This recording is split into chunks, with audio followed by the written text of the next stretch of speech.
지금 보니 동영상이 우리에게 몇 가지 질문을 던지는데, 교회란 무엇인가?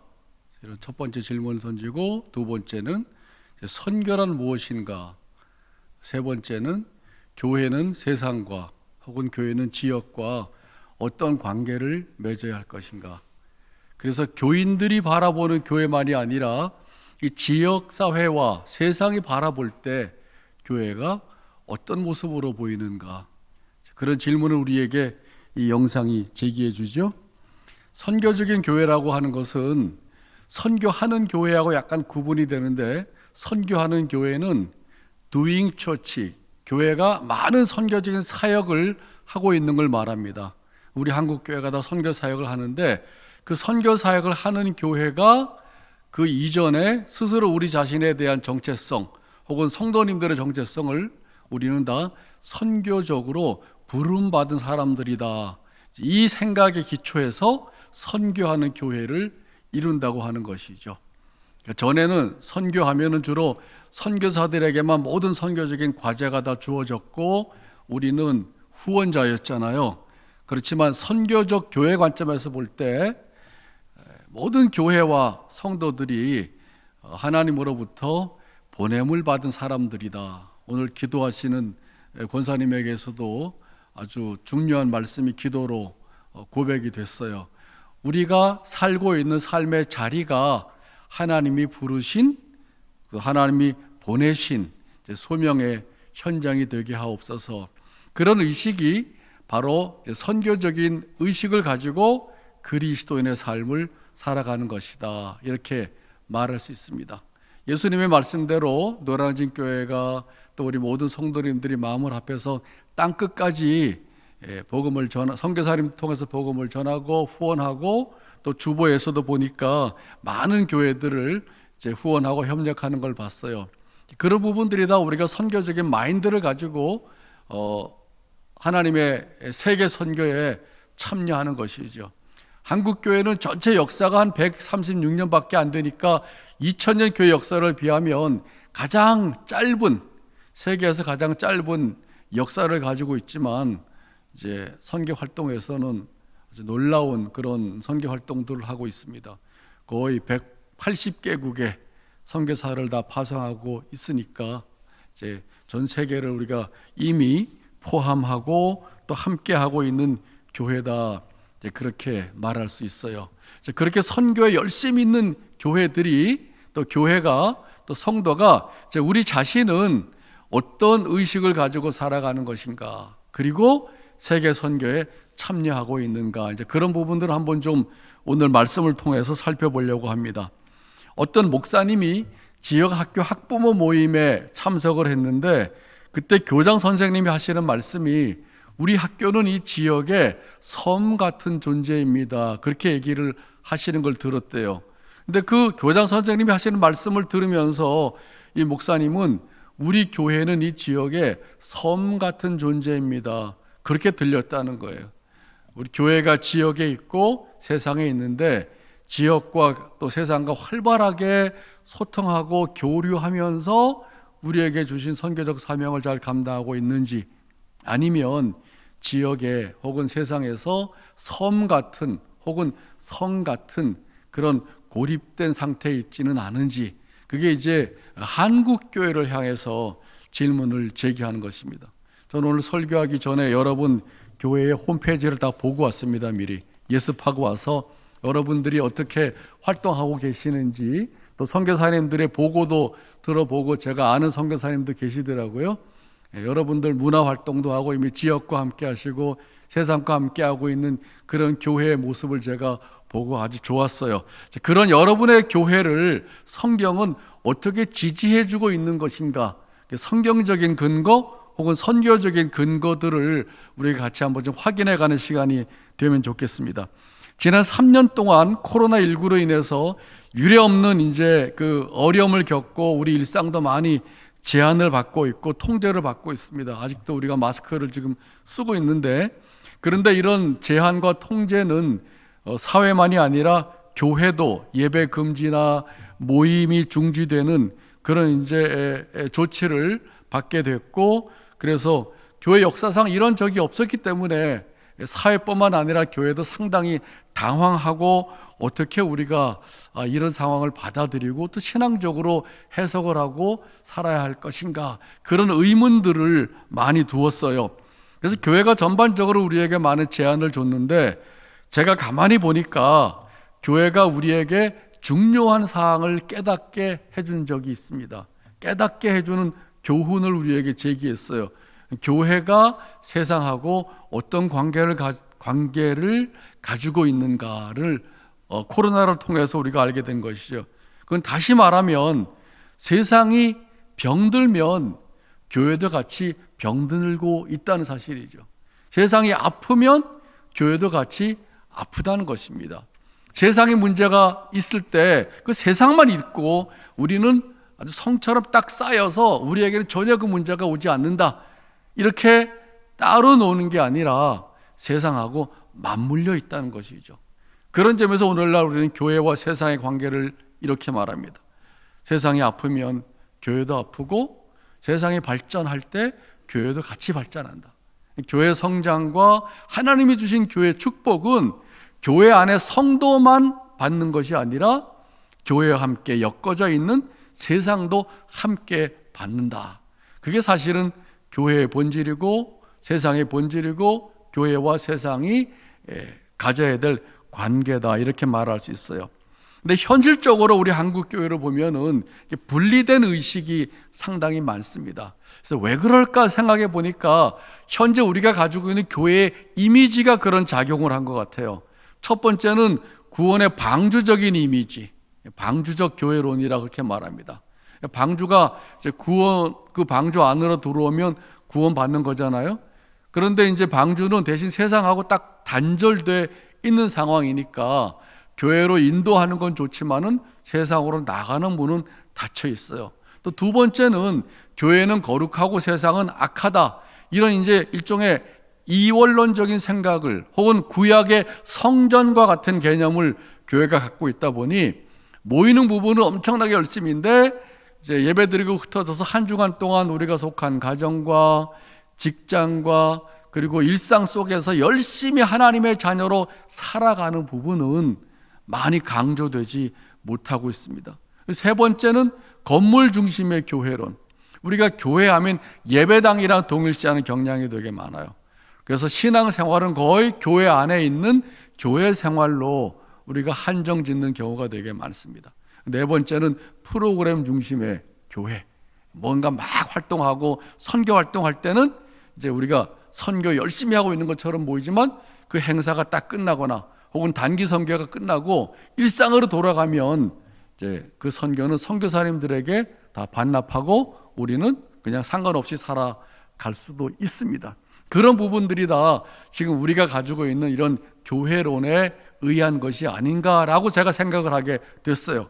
물론 이 교회 이미지는 틀린 부분은 아니지만 제가 이제 여러분과 함께 나눌 하나님의 말씀에 비추어 본 교회론에 비추어 보면 아주 빈약한 교회론입니다. 성경은 우리에게 교회가 무엇인가를 말씀하실 때 너무 풍성한 교회를 우리에게 말씀해 주고 있어요. 여러분 교회 표 보니까 요한복음 10장 10절에 예수님께서 세상에 온 것은 생명을 얻고 더 풍성하게 하려 함이다 라고 이제 그게 표어던데, 그게 이제 교회가 가지고 있는 중요한 성경 말씀이던데, 그게 바로 우리가 이제 성도의 삶과 교회를 이야기해 주는 내용이기도 하죠. 그런 점에서 오늘 두 개의 본문, 요한복음 3장 16절과 에베소서 1장 23절 본문을 가지고 오늘 처음에 본 영상에서 제기한 것처럼 교회가 무엇인지, 그 다음에 선교가 무엇인지, 그리고 교회와 세상은 선교적으로 어떻게 관계를 가져야 되는 것인가. 거기에서 사실은 교회만 말하는 게 아니라 교회는 우리 성도들의 공동체이기 때문에 우리 성도들의 삶과 일상에서 성도들이 어떻게 살아가야 될 것인가에 관한 말씀이기도 합니다. 요한복음 3장 16절을 먼저 보면 너무 잘하는 말씀이잖아요. 오늘 우리 오전도 사님이 마침 또 한 번 더 읽어주셨어. 통했어요. 다시 한번 우리 전부 다 한번 외워봅시다. 시작. 하나님이 세상을 이처럼 사랑하사 독생자를 주셨으니 이는 저를 믿는 자마다 멸망치 않고 영생을 얻게 하려 하심이라. 네, 아멘. 우리가 이 본문을 가지고 옛날 CCC의 사형리할 때 전도를 많이 했어요. 그리고 예수 믿는 사람이라면 이 본문을 모르는 분이 없을 것입니다. 근데 우리가 본문을 보면서 가장 중요하게 생각한 단어가 무엇이었을까 한번 생각해 보세요. 이 본문에서 중요하게 여겼던 단어가 무엇일까? 아마도 한국 교회는 대부분 후반부에 있는 멸망하지 않고 영생을 얻게 하려 하심이라, 영생에다가 중점을 두고 본문을 생각해 왔을 거예요. 왜냐하면 한국 교회는 굉장히 구원론 중심의 신앙을 가지고 있기 때문에 그렇습니다. 물론 구원이 중요합니다. 그러나 그리스도인들에게 구원은 목표가 아니라 출발점이라는 사실을 아셔야 돼요. 우리가 구원을 받으려고 신앙생활하는 게 아니라 구원받은 사람으로 어떻게 세상에 주어진 삶을 소명에 따라서 살아갈 것인지. 그래서 우리는 구원을 받은 하나님의 자녀와 그리스도인으로 소명에 따른 삶을 사는 것이지 평생 구원을 얻으려고 신앙생활하는 게 아니라는 것이죠. 근데 이 본문 말씀을 이제 좀 다른 관점에서, 선교적 관점에서 읽으면 우리가 그냥 대충 넘어가는 앞부분이 중요하게 됩니다. 하나님이 세상을 이처럼 사랑하사 독생자를 주셨다. 이게 하나님이 행하신 일이에요. 그래서 우리가 그 다음에 믿을 수 있는 근거가 여기에 있는 것이죠. 그러니까 전반부를 대충 넘어가면 사실은 뭘 믿느냐 물어볼 때 믿을 근거가 희박해요. 하나님이 세상을 이처럼 사랑하셔서 그 아들을 우리에게 주셨어요. 그 다음에 그것을 우리가 깨닫고 믿음으로 응답하니까 우리에게 영생을 선물로 주신 것이죠.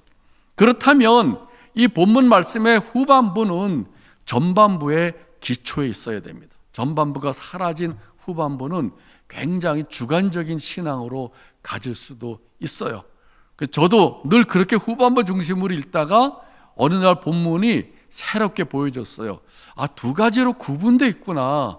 전반부는 하나님이 행하신 일이구나. 하나님이 뭘 행하셨을까? 하나님은 하나님이 만드신 이 피조세계 모든 사람들, 모든 피조물을 하나님은 사랑하셨는데 어느 정도 사랑하셨을까? 아들을 주시기까지 하나님께서 사랑하셨다는 것이죠. 우리는 교회를 사랑합니다. 예수 그리스도의 몸으로서. 그런데 하나님이 교회를 사랑하시는 것만큼 똑같이 사랑하는 현상은 세상, 코스모스인데 그 세상은 바로 우리가 속해 있는 가정이고 여러분이 매일 출퇴근하는 직장이고 그리고 믿는 사람과 뿐만 아니라 믿지 않는 사람과 만나는 모든 관계 속에 하나님께서 일하고 계시고 하나님이 거기서 선교활동하고 계시고 그리고 우리를 그리로 파송하시는 것이죠. 선교에서 요한복음 20장 21절이 굉장히 중요한 말씀이에요. 부활하신 후에 예수님께서 제자들에게 오셔서 하신 말씀인데 아버지가 나를 보내신 것 같이 나도 너희를 보낸다. 이 말씀을 조금 더 구체적으로 17장 18절에서는 아버지가 나를 세상에 보내신 것 같이 나도 그들을 세상에 보내었습니다. 여기서 우리가 구세주로 믿고 있는 예수님이 세상에 계실 때 어떻게 사셨는가를 잘 보면 보냄을 받은 자로 사셨다는 것이죠. 그것이 예수님의 마음과 생각과 삶을 그리고 사역을 가득 채웠습니다. 충만하게 채운 것이죠. 그것이 바로 복음서에 나와 있는 내용들이에요. 복음서에 보면 예수님께서 어떻게 사셨는가, 무슨 일을 하셨는가, 누구와 만나셨는가 그런 게 다 상세하게 기록되어 있어요. 예수님이 그렇게 하신 것처럼 나도 너희를 세상으로 보낸다는 것이죠. 누구를 보냈어요? 예수님을 믿는 모든 사람들을 보냈습니다. 이 보냄을 받은 사람은 1차적으로 모든 성도들입니다. 물론 선교사도 보냈고 그 선교사님은 하나님이 자기를 전 세계로 파송하셨다고 하는 그런 소명의식을 가지고 이제 현장에 나가서 열심히 일하고 계시죠. 여러분들은 그 선교사님을 후원할 뿐만 아니라 여러분들이 일상을 살아가는 삶의 자리로 하나님께서 파송하셨다는 사실도 의식하고 고백하고 살아가야 됩니다. 그래서 선교적인 교회, 선교적인 그리스도인이라는 것은 어떤 특정한 프로그램이나 사역만으로가 아니라 우리의 모든 삶이, 일상이 하나님으로부터 보냄을 받은 자의 삶으로 살아가는 것이, 그게 바로 선교적인 삶이고, 모든 그리스도인들, 그리고 이 교회는 바로 이 세상과 지역에, 여러분들은 날마다 여러분의 가정으로, 그리고 여러분의 직장으로, 그리고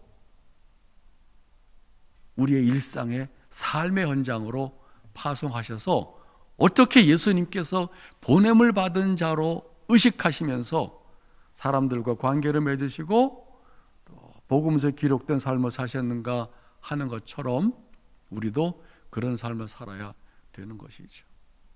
우리는 교회가 속해 있는 직장을 하나님의 선교 현장으로 회복하고 마을을, 지역을, 여러분들이 매일 관계하고 있는 직장도 하나님의 선교 현장으로 회복하고, 또 우리에게 주신 가정도 하나님의 선교 현장과 우리에게 주신 소명의 현장으로 회복하면서 살아가는 것, 이게 바로 그리스도인의 삶이죠.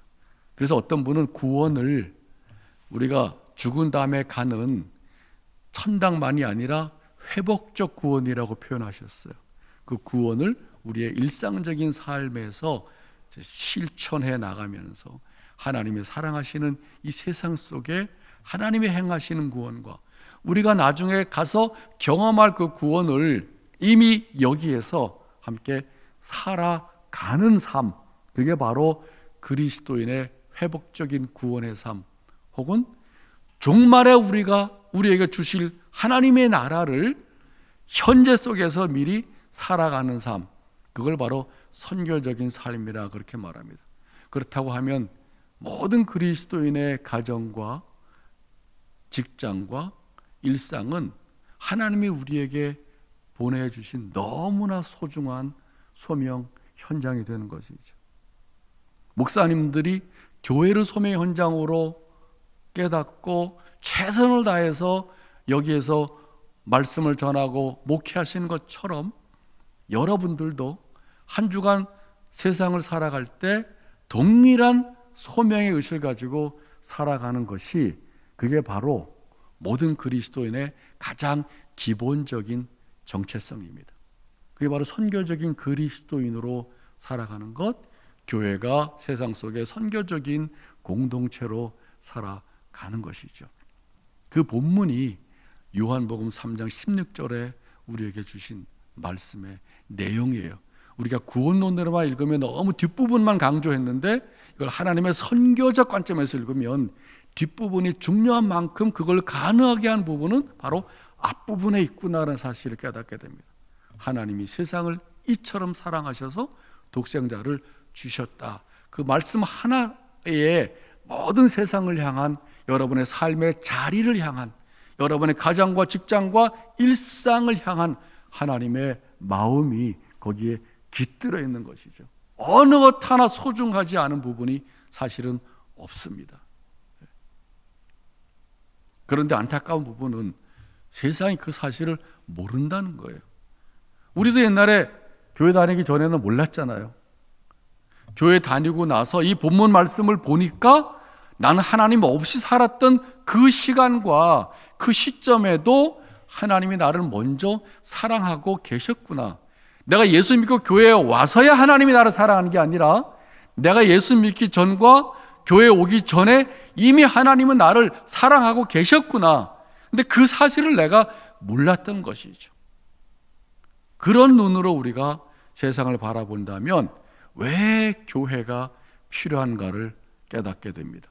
그래서 오늘 본문 두 개는 서로 연결되어 있어요.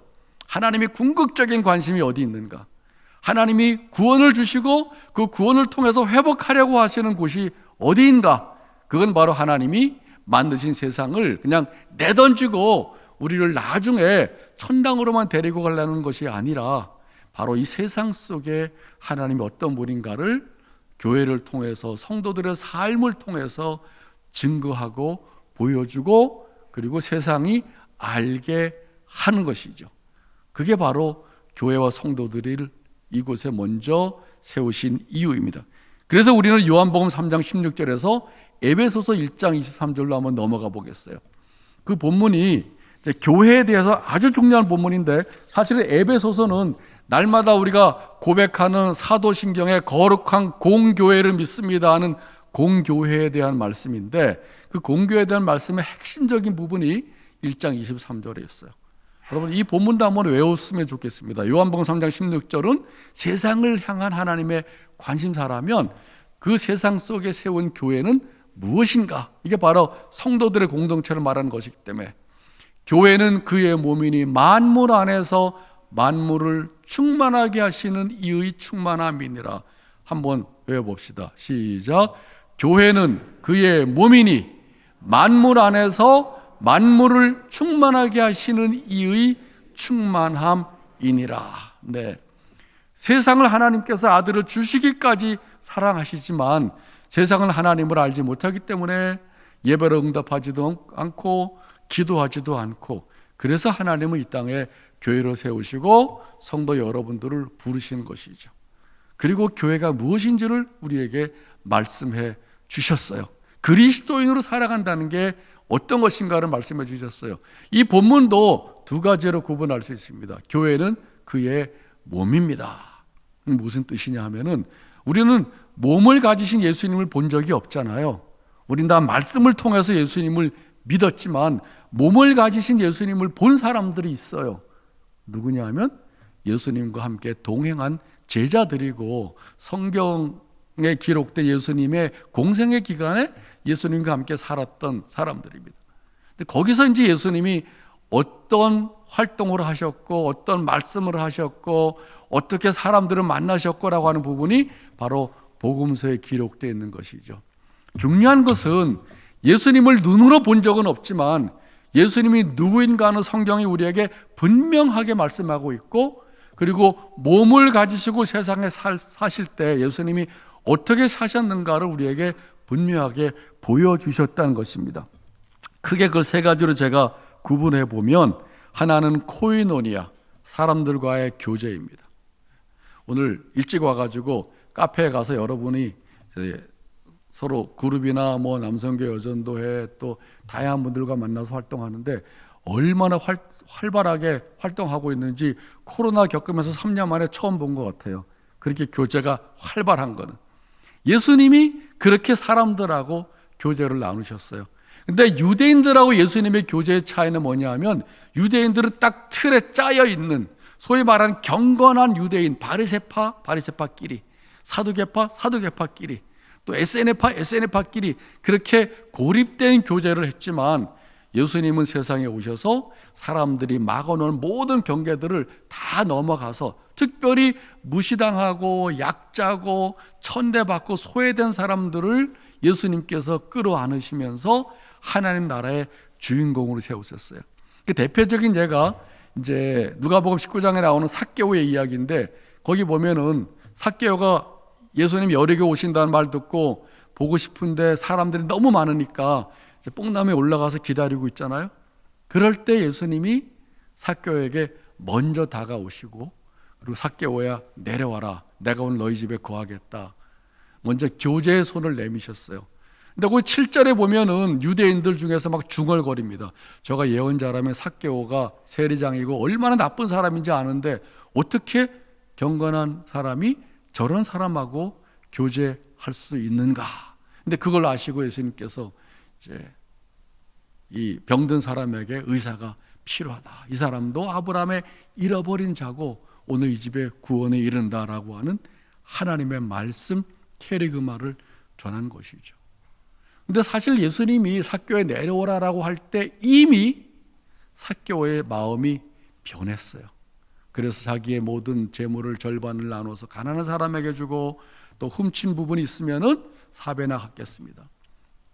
그러니까 요한 1서 1장 3절에 보면은 정말 하나님을 사랑하는 그리스도인들의 교제는 선교적인 역량을 나타낸다는 것을 우리에게 보여주고 있습니다.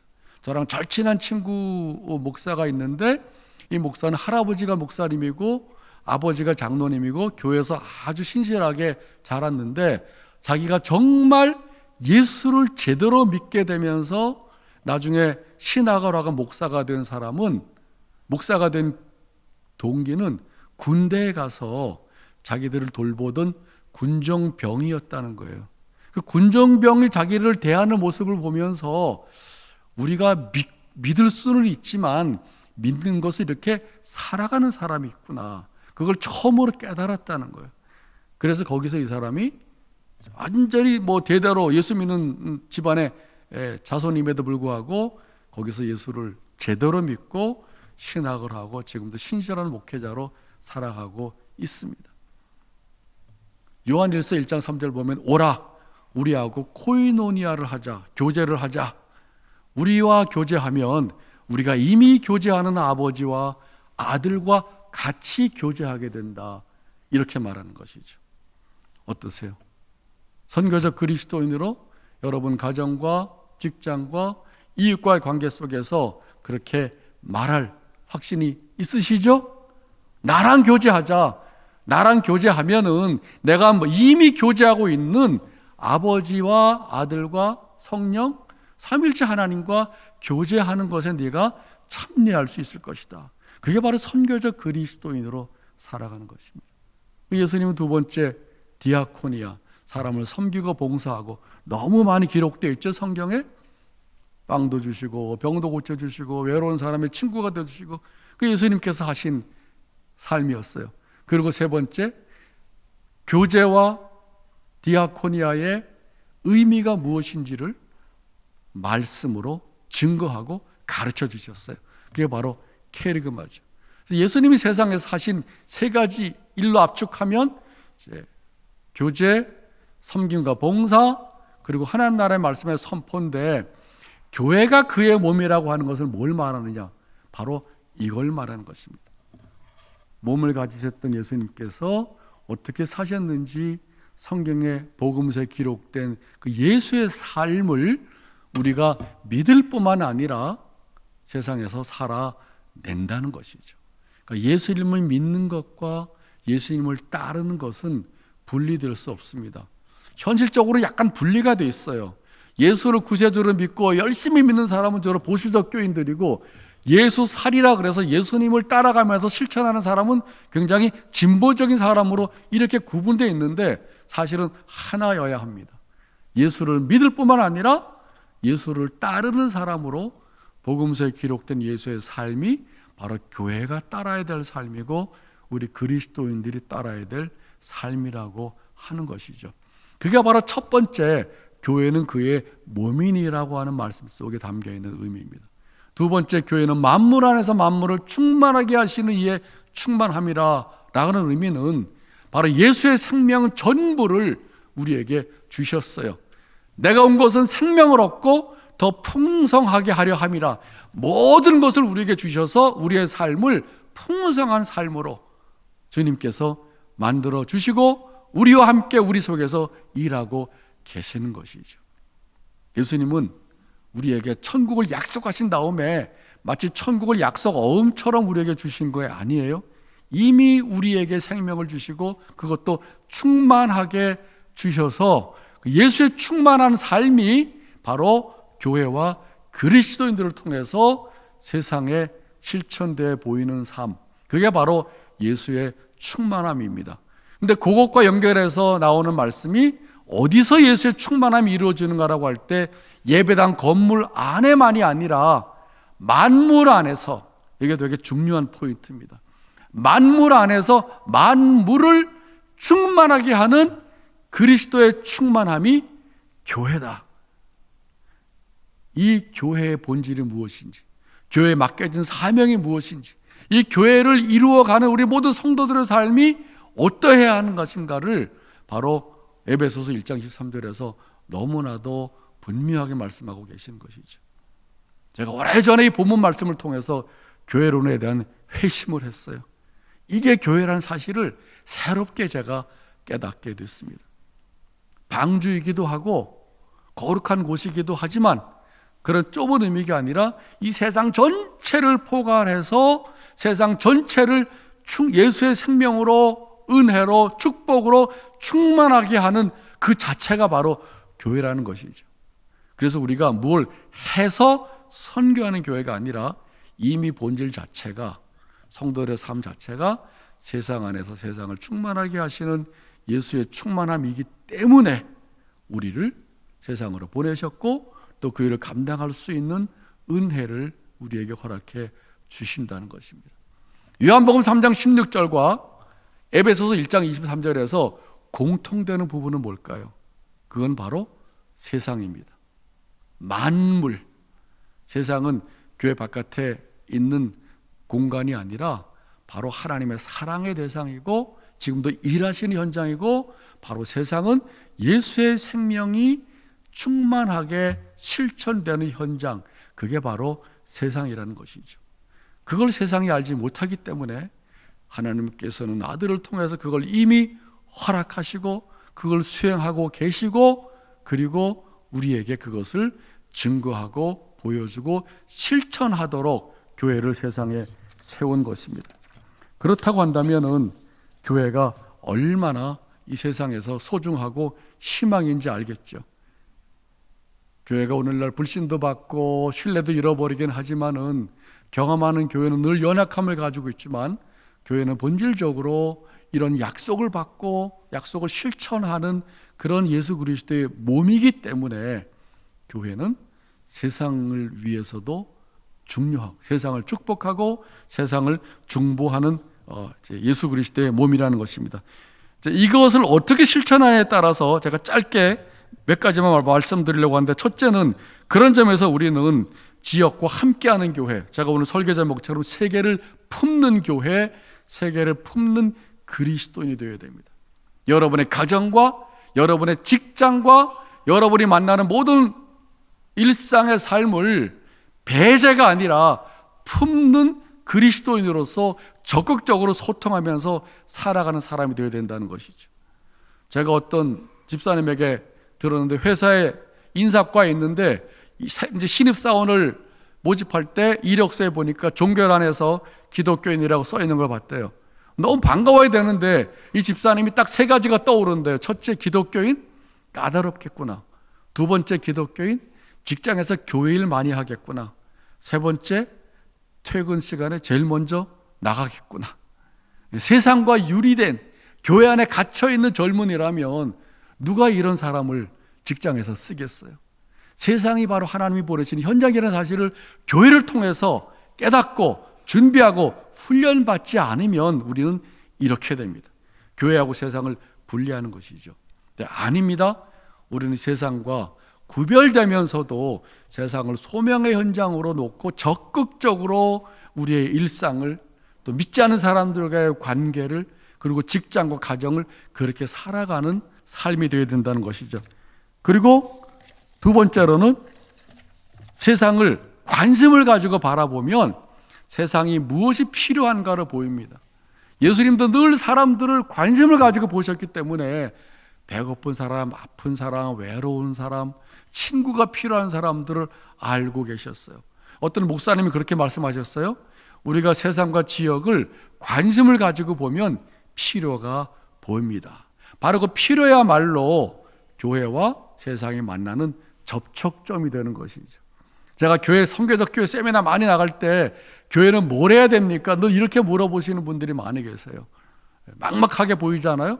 사실은 관심을 가지고 우리가 옆에 사람도 보고 직장에서도 동료들을 보고 교회에서도 지역을 살펴본다면 이 지역이 무엇이 필요한가, 무엇을 아파하는가라고 하는 것을 발견하게 되고, 바로 그 부분이 하나님께서 이미 일하시는 현장이고 우리를 보내신 현장이라는 사실을 깨닫게 된다는 것입니다. 세 번째, 선교적 교회 실천하는 원리는 성도들에게 주신, 교회에 주신 은사와 재능을 발굴해서 세상을 섬기고 봉사하고 또 세상과 함께 나누는 삶을 살아가는 것이죠.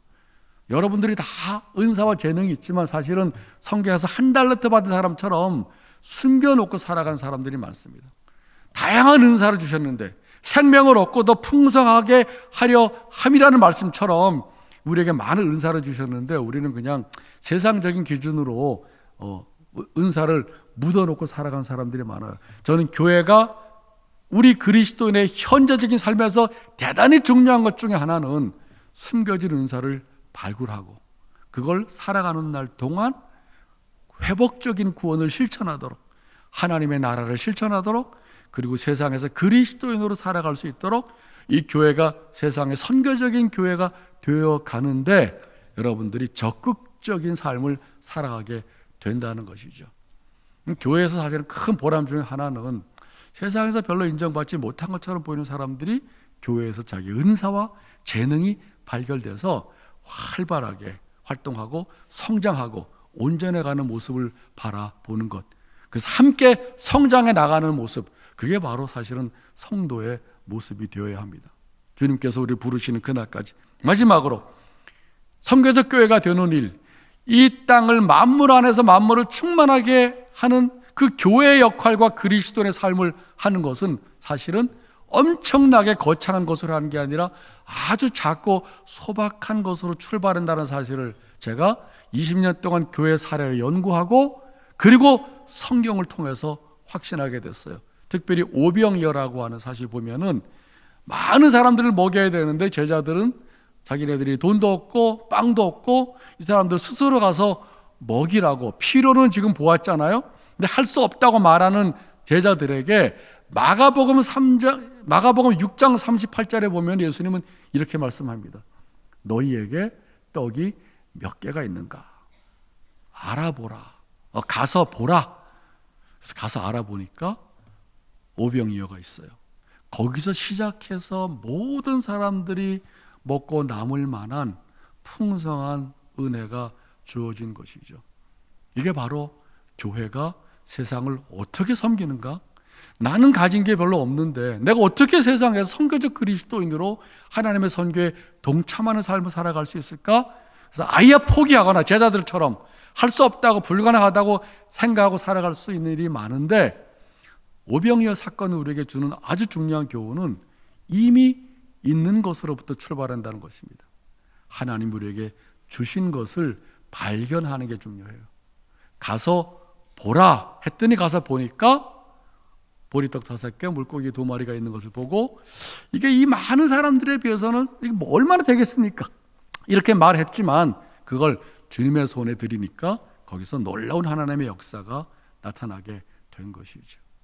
하나님께서는 오늘 여러분들에게 이미 주신 은사와 재능, 또 우리 교회에 주신 은사와 재능을 통해서 만물 안에서 만물을 충만하게 하시는 놀라운 하나님의 선교를 향하려고 하시고 그걸 지역에서부터 시작해서 땅 끝까지 여러분의 개개인의 삶을 통해서 하나님께서 향하려고 하는 것이죠. 그게 바로 교회가 그리스도인이 이 땅을 살아가는 존재 이유입니다. 너무 중요해요.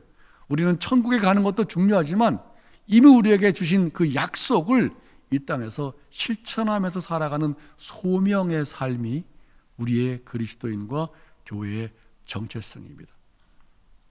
우리 살아가는 노량진 교회 모든 성도 여러분, 지금까지도 우리가 그 홈페이지 보니까 116년 된 역사 속에서 많은 일을 행하셨지만 교회가 어렵고 힘든 이 시기에 여러분 교회가 앞장서서 예수 그리스도의 복음과 사랑을 그리고 그의 삶을 구체적으로 살아내고 섬기고 증거하는 그런 교회가 되기를 바랍니다. 기도하겠습니다. 하나님 아버지, 이 귀한 교회를 여기 세워주셔서 하나님이 이 지역과 서울과 세상을 얼마나 사랑하고 계시는가를 친히 보여주심을 감사합니다. 오늘 또 선교부 예배를 드리면서 세계를 품는 교회와 그리스도인으로 살아가기로 다시 한번 결단하오니 하나님께서 이 모든 성도들과 교회를 통해서 하나님의 살아계심이 세상 속에, 이 지역 속에, 또 우리 성도들이 살아가는 삶의 현장 속에 분명히 보여지게 하여 주옵소서. 예수 그리스도 이름으로 기도하옵나이다. 아멘.